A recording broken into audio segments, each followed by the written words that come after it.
Perkenalkan, nama saya Fitrin Hambombo, NIM 2410430049. Tujuan saya membuat video untuk memenuhi tugas UAS dengan judul Benturan dan Konflik Kebudayaan. Di dalam benturan dan konflik kebudayaan ada 3 poin. Yang pertama, dinamika pertentangan dan ketegangan budaya dalam era globalisasi. Dalam era globalisasi, budaya populer seperti gaya berpakaian, musik, gaya hidup, sehingga dengan cepat menyebar berbagai di negara termasuk di Indonesia. Contohnya, banyak remaja Indonesia saat ini memilih mengikuti tren seperti pakaian terbuka. Di dalam dinamika pertentangan dan ketegangan itu ada 3 poin. Yang pertama, perbedaan nilai dan identitas. Dominasi nilai barat. Globalisasi seringkali dominasi dan nilai-nilai barat seperti idealisme dan konsumerisme dan liberalisme yang diadopsi oleh berbagai masyarakat di seluruh dunia. Contohnya itu, di banyak negara Asia dan Amerika dorongan untuk mengadopsi praktik bisnis barat, gaya hidup modern dan prinsip idealisme dan merusak tradisi lokal dan menekankan kolektivitas.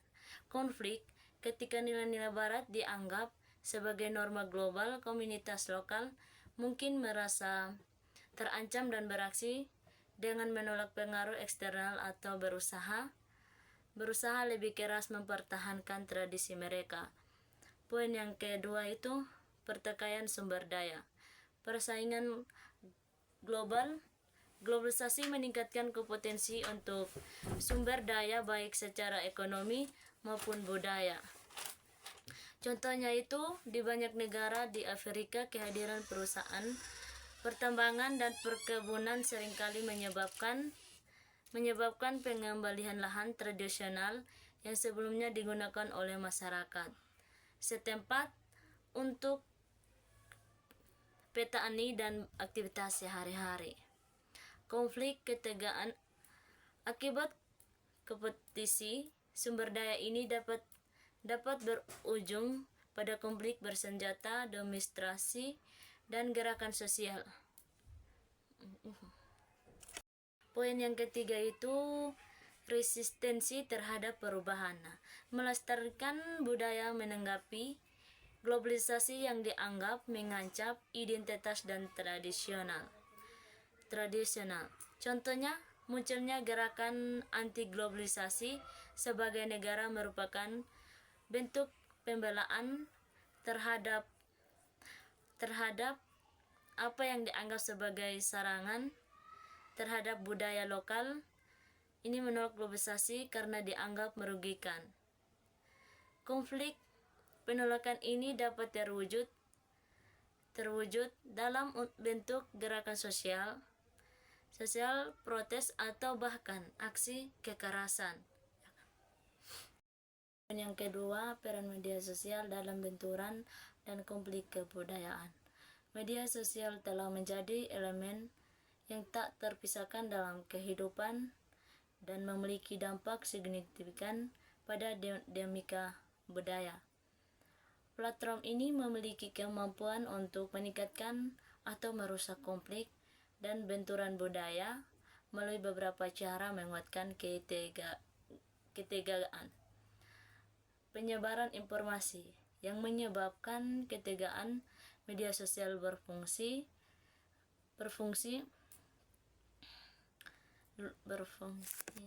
sebagai saluran untuk menyebarkan informasi dengan cepat dan secara luas.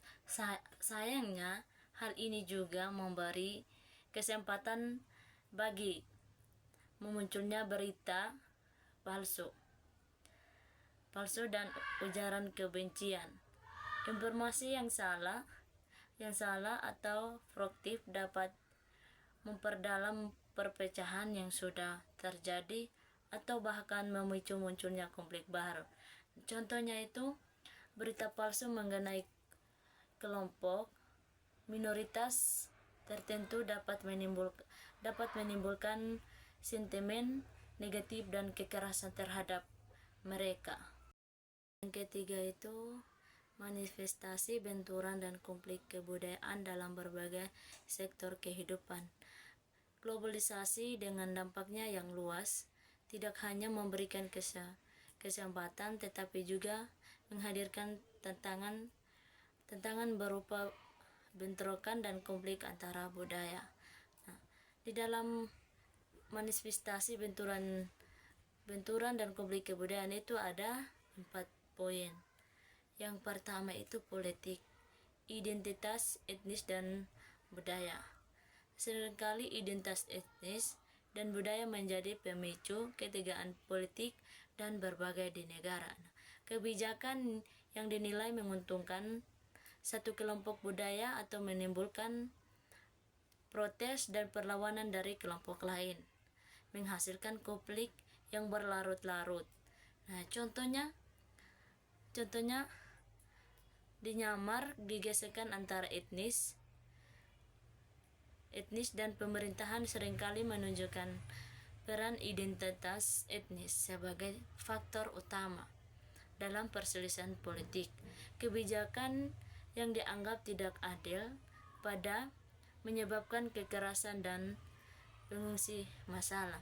Dampaknya itu perselisihan politik yang muncul akibatnya perbedaan budaya mampu memicu ketidakstabilan, kekerasan dan pembagian sosial.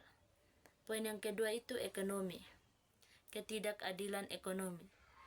Ketidakadilan ekonomi yang umumnya muncul dalam era globalisasi seringkali menciptakan ketegangan di antara kelompok budaya. Ketika perusahaan internasional menguasai sumber daya setempat, masyarakat yang tinggal di daerah tersebut bisa merasa terpinggirkan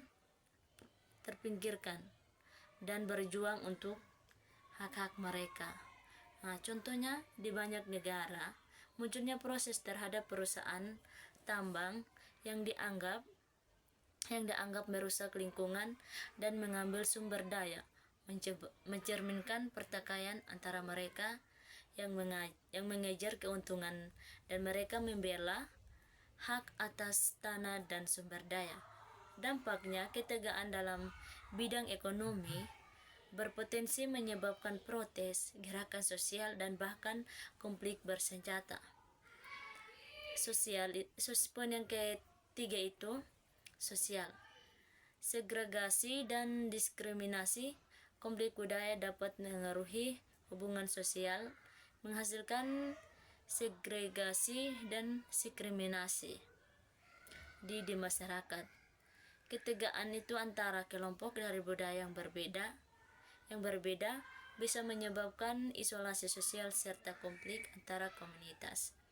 Contohnya, di beberapa kota besar, masyarakat imigran seringkali terasing dari penduduk lokal, menciptakan ketidakcocokan dan kerugian.